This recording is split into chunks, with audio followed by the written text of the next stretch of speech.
واهلا فيكم صبايا، كيفكم؟ ان شاء الله تكونوا بخير. معاكم نهى. اذا لسه مش مشتركين في قناتي اشتركوا الان، واذا عجبكم هذا الفيديو ما تنسوا تحطوا لي اللايك. اليوم راح اصور معاكم روتيني في تنظيف الثلاجة. طبعا انا الثلاجة كل شهر تقريبا، كل بداية شهر يعني بنظفها مرة. طيب صبايا، زي ما انتم شايفين انا اول اشي برفع كل اشي من الثلاجة، بفضيها كلها وحطيت كل الأغراض على الرف عندي، وقسمت كل إشي. حطيت الفواكه لحال، الخبز لحال، والأجبان الألبان لحال عشان أعرف أرتبهم هيك أحسن.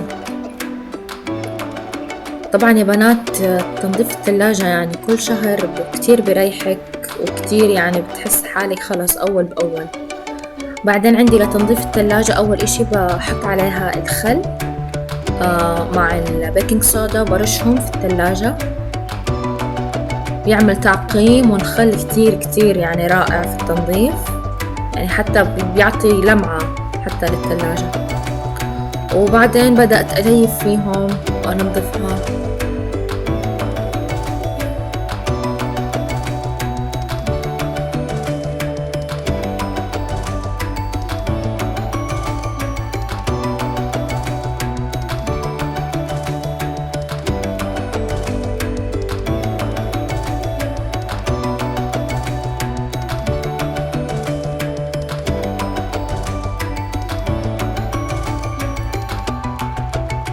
وبعدين يا صبايا برش عليها من هذا البخاخ كتير رائع وريحته بالليمون، فكتير ممتاز. هو أصلا للثلاجة للغاز كتير أشياء.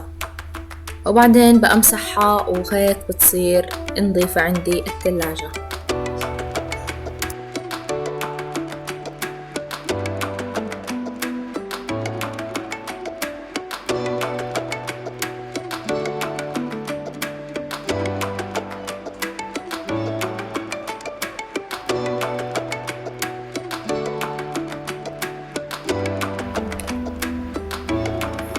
وبعدين بدأت أغسل في الفواكه عندي، وبعدين رح أنشفهم كلهم.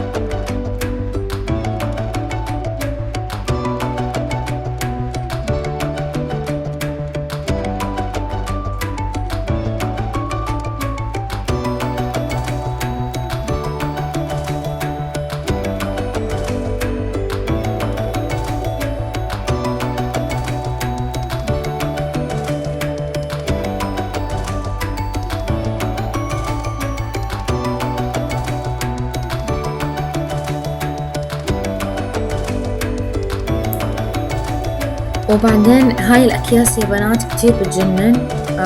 حطت فيها الجزر والفلفل، يعني لأنها أشياء صغيرة فبحطها في أكياس.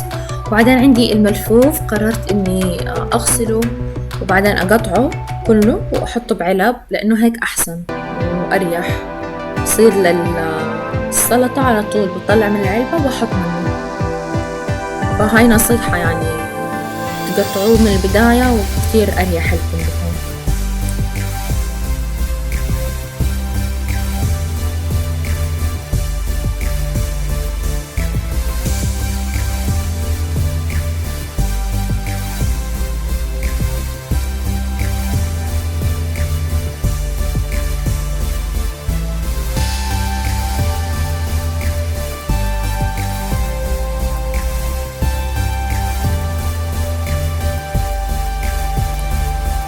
وبعدين عندي الأجبان، هنا عندي الجبنة حطيت معاها مية وحطيتها بالعلبة، وكل الأجبان هاي اللي عندي حطيتها برضو بصحن لحال عشان أطول منها على طول.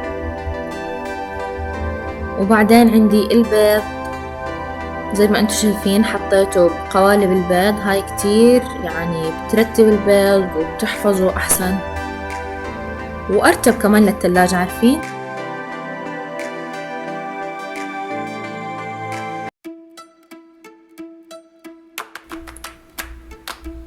وأخيرا وصلنا لأحلى فقرة اللي هي أرجع كل حاجة في الثلاجة وأرتبها.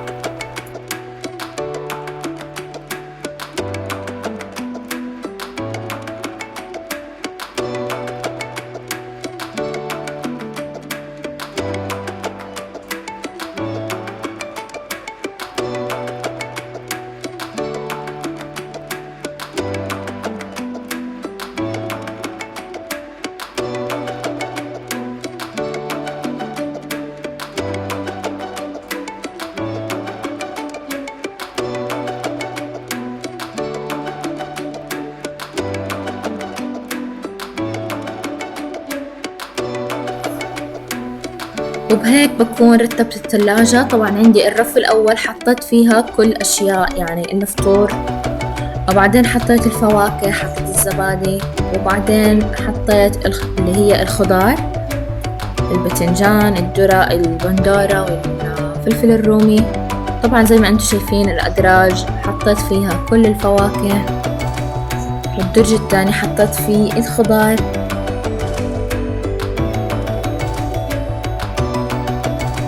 الدرج اللي بتحطي فيه الفواكه حطيه على مقشر الفواكه، وتبع الخضار نفس الاشي بتحطيه على الخضار.